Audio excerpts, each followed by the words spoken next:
Hi, everyone. Welcome. We're here for training number 3 for 2024 Advocacy Week. Can you believe it is 2024? How quickly the time went from when we were all gathered together last year. So this is the third training, as I mentioned, in our series, and this training is What Are We Asking For? And I'm so pleased to be able to present this to you. Hi, my name is Emily Taylor, for those who are not familiar with my face or voice by now. I am the Vice President of Advocacy and Engagement for SolveME and the quarterback, mastermind, project coordinator extraordinaire for Advocacy Week. So this is a program that you all know that is very close and near and dear to my heart. And every year we carefully craft the ask, and it comes from a lot of different places and factors and timing and elements. And so that's why we invite you all to come and be part of our conversation about what the ask. Just to give you a quick recap of what we'll be talking about, we will look at what our talking points are. We'll look at the white paper that is accompanying our quest to Congress this year. And we're going to look at the at some of the behind the scenes, and we're going to kind of stop the recording and then look at some of the behind the scenes elements that give you a context of why we landed at what we're asking for this year. So with that, thank you everyone who shared your locations in the chat. It gives me a great sense of what states to talk to. And we will go ahead and get started. So what are we asking for this year? This is, here we go, next slide, thank you. So what we're asking for this year, what we're calling our tagline. Our tagline is a very short, sweet statement that indicates our final objective. In previous years, we've called this our ask. This year, we're less in the ask category, more in the educate category. So that's why we're calling it our tagline. So our tagline is infection-associated chronic illnesses and conditions are a public health crisis. This may sound familiar. It's very similar to what we said in previous years, but this year we're broadening it out. It's more than just any CFS and long COVID, but the broader condition, infection-associated chronic conditions and illnesses term. Long COVID is just the most recent of one of these conditions. Please support these struggling Americans and their families. Learn how by reading the white paper. So the white paper is not yet totally published, but so close, but it will be ready next week, actually probably by the end of this week. So you will receive a confidential link to the white paper pre-publication. It's embargoed until April 8th. So as an advocate, we want you to have the opportunity to read it as soon as possible. So you will receive a confidential link that will have some information about the white paper. And we ask that you do not share that link until April 8th. And then on April 8th, it's going public and you can share it at will. But that's, to demonstrate the value and the trust we hold with all of you advocates, that you will receive literally the hot off the presses before it comes out edition. And for those of you who have been asking, we still have the tool from last year regarding long COVID state prevalence. If you want to talk about your long COVID state prevalence numbers, those are available. There are a little outdated there from 2023. But it does break down by state, and we will send that link to you again by email, but you can see a copy of it on your screen if you want to take a quick screen cap, or we will send you the link that you can just click on in your inbox. So that is our tagline. Once again, our tagline: infection-associated chronic illnesses and conditions are a public health crisis. Long COVID is just the most recent. Please take part of the solutions to help these struggling families. Learn how by reading the white paper. So with that, we can go to our next slide to talk a little bit more about the talking points, kind of the more specifics that will give you some context about how we put that tagline in use. Now, again, this is going a little bit one step more advanced. So for those of you who look at this chart or look at this slide and you're like, that's a lot of reading, that's a lot, I can't memorize all that. We're like, we hear you. They're summarized in your packet, so you'll have them right in front of you if you need it. And then secondly, you can always go back to the tagline. And remember, if you're not feeling well that day and you're just, the brain fog is having at you, or the fatigue and the PEM is just hitting you really hard, you can always say, I don't have the energy to speak today, but I stand with my fellow advocates. This is a public health crisis and needs to be addressed. You're done. So that's always your to just revert to the tagline and the items in your packet when in doubt, and you'll be okay. But for those of you who want to take it to the extra level, so those of you who are kind of like, this is your second or third year and you're like, I can go a little bit further, this is for you. So we have two sets of talking points. Again, they are in your packet so that you can have them right in front of you at any time.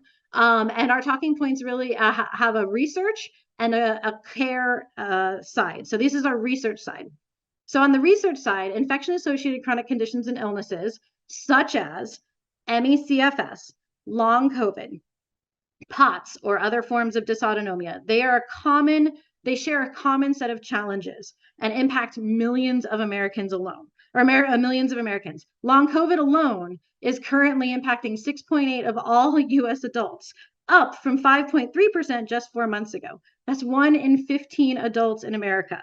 Around half of individuals with long COVID are estimated to meet the diagnostic criteria for ME/CFS. So making that connection, you might, for those of you who were here last year, you might remember those are similar to last year because we're making that connection between long COVID and ME/CFS. And also just want to highlight, please include also POTS in that, because if you look at the figures, the vast majority of patients with long COVID are meeting either the criteria for ME/CFS or the criteria of POTS, and unfortunately, very commonly both. So that's an important thing to note about including POTS in there. So people who get COVID are 4 times as likely to develop ME/CFS. Another great statistic that came out of the recent article. Now, again, these are the ones that are underlined. Those are hyperlinked to the articles, and in your PDF packet, you should have the hyperlinks there to click on those to go straight to the articles of reference if you want to double check those figures. Second bullet point, the economic toll of this group of illnesses is huge and growing. Long COVID alone is estimated to cost the US economy $3.7 trillion within 5 years. Currently, these illnesses, known as IACCIs, are studied in a piecemeal and patchwork program scattered across 23 institutes and centers at the NIH. The current NIH-funded studies are siloed within NIH structures, and without multidisciplinary research teams to address the interactions and commonalities among these illnesses, research has stagnated. Studying the shared biology of these illnesses is a critical next step forward to propel research to the next level. So, scientists have clearly identified the research opportunity, and if you want to summarize that, this is a good summary point. Scientists have clearly identified the research opportunity, but need NIH structure to provide the financial framework and support to launch this field of research. We need a coordination mechanism for research at the NIH to avoid repeating the same studies over and over again in different ways, which wastes resources and improves research outcomes. So that's sort of the framework that we're developing. And I realize that last sentence is a little miswritten, but I think we have the idea solid. That ultimately, to summarize this, there's a lot of people impacted by these diseases, more and more every day. And we're discovering more and more commonly that they're all interconnected, like ME/CFS, long COVID, and POTS, for example, have a huge overlap in interconnectivity. The research has already shown these connections, but the research funding is still separated and stagnated. So what we want is for the research funding to reflect the reality of where the science is going. That's the research case. Okay, next we'll talk about the care case. Next slide, please. Thank you. The care gaps. Thank you. So this is a similar set of talking points, but slightly different. And this is really focusing on, again, folks who are feeling a little bit more advanced, talking about how your care suffers and how coordination improves research, which improves care. So infection-associated chronic conditions and illnesses impact millions of Americans and can disable sufferers for life. These illnesses are multisystemic and fall through the cracks in structural gaps of our current medical care system. They face a lack of clear treatment pathways. For folks who are specifically in the ME/CFS community, this is a good point to remind them that there are no FDA-approved treatments for ME/CFS. Due to the relapsing and remitting nature of IACCIs, they leave people in a gray area within social support networks, struggling to qualify for disability, but often too sick to work. And this is another great area for you to talk about your own experience. If you are one of those folks that fall in the gray area of disability or unable to work because you get penalized in your disability, that's a great point to make here.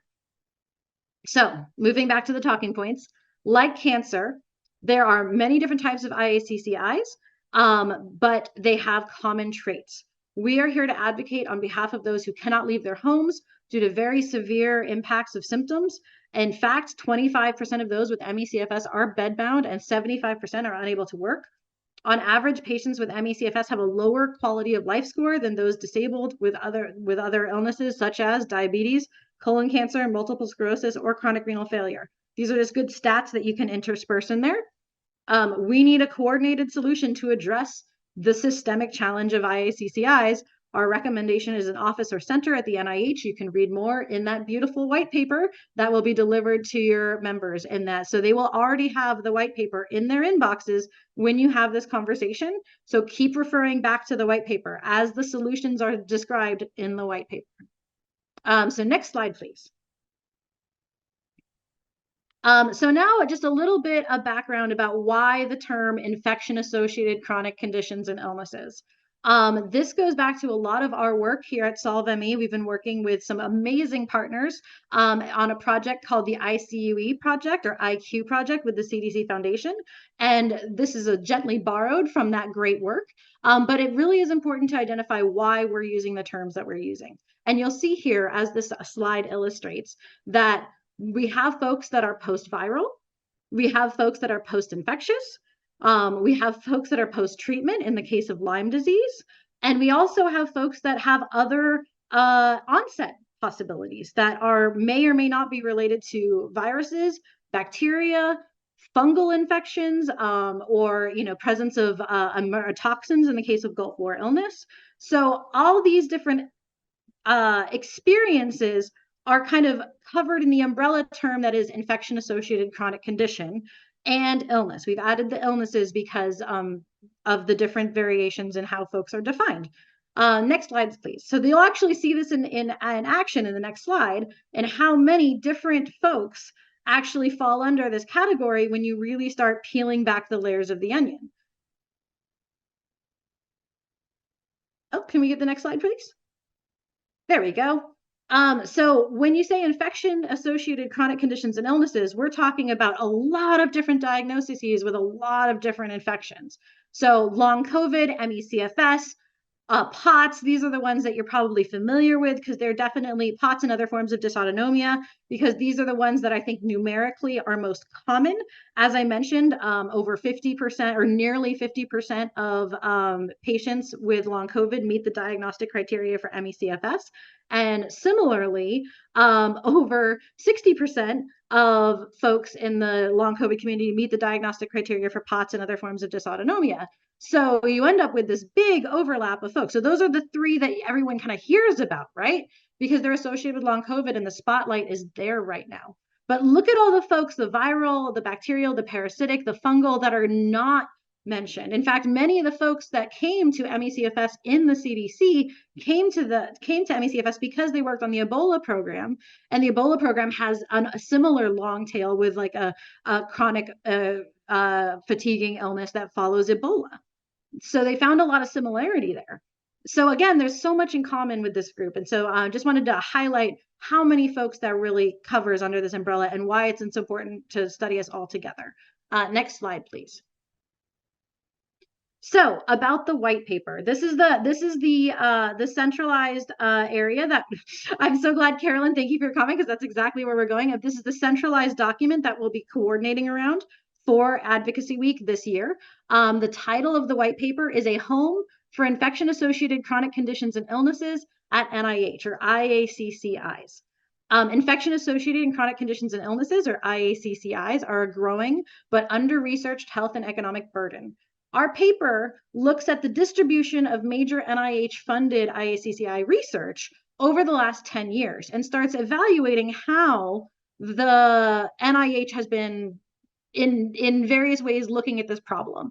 And I think the best way to describe it is the old adage about the blind men and the elephant, or the blind people and the elephant. If you've heard this one, feel free to tune out for a moment. But for those who are not familiar, if you have a bunch of blind people trying to look at an elephant, one would touch its foot and say it has a big circle like trunk, or like a tree, like the trunk of a tree. So it's probably a tree. Someone else might feel the trunk and feel that it's like agile, and they're like, it's a snake. It's clearly a snake. Someone might touch the tail and feel the end of the tail and be like, oh, it's a broom. But none of them can see the whole picture because they're all touching different parts of the elephant.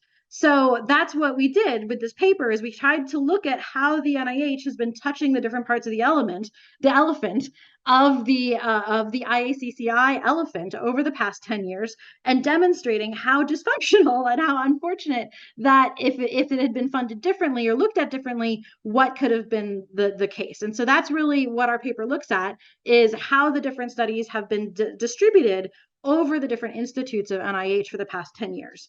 And then we look at a policy solution, several policy solutions, actually. There's several, and kind of weigh the different advantages and disadvantages and pieces that make each policy solution a better fit or a worse fit, and then come to the conclusion that we need a coordination mechanism at NIH to explore multiple policy solutions, to explore different funding mechanisms and how these different coordination mechanisms can work together. So basically, the end result of the paper is like a menu of choices for Congress to increase funding for IACCI research, and outlines the pros and cons of these different approaches. And so essentially, we want to present it to Congress as a menu of different options with different elements that they can choose from to address this critical problem. So that's why your message is so important, to say, this is a problem. Listen to my story. Feel my pain, understand what we are suffering through, and their solutions are in the white paper in your inbox. So that's the message. This is a critical crisis, and there are solutions. Read the white paper. Next slide, please. I wanted to go into, I know everyone's a little bit excited about what's really in the white paper. So here's some of the data and cool statistics from the white paper that you are free to use. We will be sending some of these out in bullet point form as well to your email boxes, because they're not in your participant packet. But you will also, again, have the white paper itself and the executive summary of the beginning of it, to kind of give you a good outline without having to read the whole thing. So in short, IACCIs average about 5.2 million per year in funding from NIH. That's for each of them individually on average. IACCIs, however, impact between 33.1 and 73.3 million Americans. The studies on major IACCIs are distributed between 16 different institutes and centers with no coordination between them. You can see, of the different studies that have been conducted on IACCIs, there are over 400 of them. But no single institute has more than 29% of those studies. So that's how split up and dissipated the studies have been, without a single coordinating direction. We also note that studies are often duplicated or exploring unhelpful areas of research, for example, exercise or mental health, and are not focused on treatments or what patients have recommended as urgent areas of need. So that's why the coordinating mechanism at NIH that we recommend, it will reduce duplication, fast-track treatments, and more efficiently use existing research resources. And also, most importantly, you'll see on the left, underneath that study distribution example slide there, or table there, you'll see a coordinating mechanism would enable multi-systemic or multi-disease cohort studies for more efficiency. Why are you spending the same money to do the same trial with ME/CFS, with POTS and dysautonomia, with long COVID and MCAS, when you could just do one study and do them all together? And that's something that the NIH is not set up to do at this time, but this entity would make that so. The last thing I'll just mention about the white paper, and I think we have one more slide on this, or I might be misremembering. But the last thing I'll just mention about the white paper that I think is really important is the way in which we present these cases. They're designed to be presented to members of Congress as a policy recommendation, and they definitely don't discuss funding directly, but a key element of this, and it's critical in every step of the way, is that it does increase funding. So that's something I would like our advocates to understand, and I think the white paper is very clear, if you read the whole thing, about how all of these are different mechanisms to get funding to critical research areas. The 4 areas that we identify that are necessary, and so I think when you strip away all the layers of the onion, what do you get at the core, right? What's in the center of the piece is that there are 4 key elements that the coordinating mechanism must have in order to be effective. The first is funding. The second is authority to use that funding. The third is engagement with patients. It has to have a mechanism through which patient voices and lived experience experts can be heard and can add partnership to the process. And 4, so the ability to do clinical trials. So that's really essential. And I just wanted to highlight that those are the different elements that are centered in the policy paper for this coordinating mechanism. So with that, we'll go on to the next slide. Oh, so that, anyways, that I just wanted to share this one table just to show you how we got to that figure of 36.3 million to 73.3 million. That's the different, what we call major IACCIs are represented here. Now, we did not have the time or capacity to do every IACCI we had on that initial slide, which would have been enormous. And there's also, we have to acknowledge duplication, right? We mentioned that people who have especially in long COVID, can potentially have both ME/CFS and POTS. A lot of people can have both of these or multiple diagnoses of multiple elements on this list, but we thought it was important to describe the major, what we call major IACCIs, and demonstrate just what an impact they have on American society and how many, and these again are just adults, not even including kids, are suffering from all of these illnesses, and it's just devastating. I also want to just do a special call out and a special highlight to I think everyone to understand your role as either either you are a person of color or BIPOC of the BIPOC community, or hopefully everyone's here stands as an ally to those and our brothers and sisters and others and siblings in that community. So just if you are not person of color, to share that experience directly, please make sure to highlight and elevate our friends in that community and space. So just, it's especially important to mark that IACCIs, or infection-associated chronic conditions and illnesses, impacts on BIPOC communities are severe. The emerging evidence in ME/CFS and long COVID specifically suggests that minority communities, especially Latino, Latina, and LGBTQIA+, are disproportionately impacted by these illnesses. Based on anecdotal evidence, we expect that other BIPOC communities are also struggling with these issues, but we need additional research to understand the full scope of the impact on these communities. So that's an important note. So I just want to highlight that for everyone, to make sure that we are standing in allyship with all of our different experiences and all of our different communities and all of our different shared experiences in this space. So with that, I think that's the end of our prepared presentation for now. I think we'll go into our post segment. So we can thank you all for joining us. And for those who are watching the recording, thanks for watching.